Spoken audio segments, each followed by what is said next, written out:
এক বাঘে পানি তিলাস নাকছে।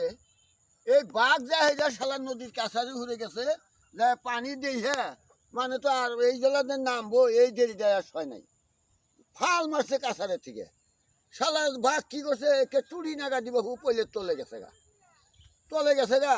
এই অবস্থায় 3 দিন থাকে বাঘ পইলে পইলে। সুবল মিস্ত্রি ওই কাছার দিয়ে যাইতেছে এই দানেশগড়ে বাড়িতে কাম করবার, যাইতে দিয়ে শালা বাঘ পড়ে হয়েছে পইলে।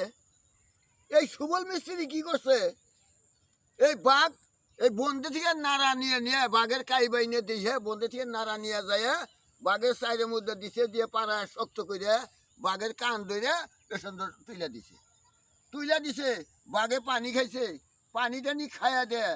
তারপরে দেখেন কি করছে, শালা কাছারি উড়ি উঠছে, কাছারি উড়ি উঠে এখন সুবলে কইতেছে মিস্ত্রি, যে মিস্ত্রি ভাই জীবন যদি বাঁচে তাহলে আমি বাইসে চলা হামু, আর যদি জীবন না বাঁচে তাহলে তো তোমার উপকারের আমি কোনো দাম দেখাম না। তো ভাই আমি খিদায় বাঁচি না, এখন আমার জান বাঁচা নিছে ফরজ। তো মিস্ত্রি ভাই আমি তোমায় খাবার চাই, তা তুমি কি কও? কই তুই না কইলি যে যারা উপকার করে তাকে 14 গোষ্ঠী আমরা বাইসে চলি, আমরা তাকে অন্যায় করি না, আর তুই আমাকে এখনই উপকার করলাম আর তুই আমাকে এখনই খাবি, এটা কি ধরনের কথা? এই হই না মিস্ত্রি তো এরকম থরথরি করে মানে কাঁপতে আছে। তার সাইড মিহিট আলুমালু করতে করতে দেখা তো ওই বলি গাছ চলে এক বাঘ শিয়াল শুয়া আছে। তখন চিন্তা ভাবনা করলো যা মানুষজন নাই, শালা এই শিয়াল পণ্ডিতের কাছে বিচার দিমু, যদি বিচারে বাঘে আমাকে পায় তো খাবোই, আর যদি বিচারে না পায় তাহলে তো আর খাওয়া হবো না।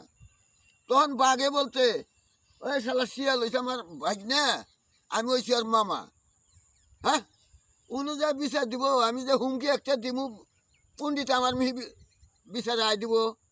এই বিলে বাঘ আগে আগে যায়, মিস্ত্রি পাশে পাশে যায়। তখন কইছে যে পণ্ডিত ভাই আমি আইলাম খুব একটা বিপদ হয়ে আপনাদের কাছে, কি মনে করে যে আমি এই বাঘ পইলে বসছিল এরকম কাঙ্গুতি মাঙ্গুতি করলো, পরে আমি আগরে বাঘে পইলে থেকে তুলছি, এখন তো বাঘে আমার এই খাবার চায়। তখন শিয়ালে কয় কি, কয় শালা তগরে খাওয়াই কাম, শালা আমরা যদি আর আছি এলা দোয়াই বাড়াই, শালা কোনো অন্যায় করি না কিছু করি না, তাও করে এত ধর ধর ধর, শালা তো করে খাওয়াই কাম। তো বাঘে তো মনে করছে যে যাই ব্যাগ নাই আমার আমার মিহি কাম আই দেবো বিচারে।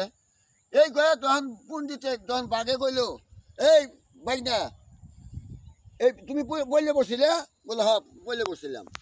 এই মিস্ত্রি তুলছে, বলে হ, তাহলে কিভাবে তুমি পড়লে পড়লা?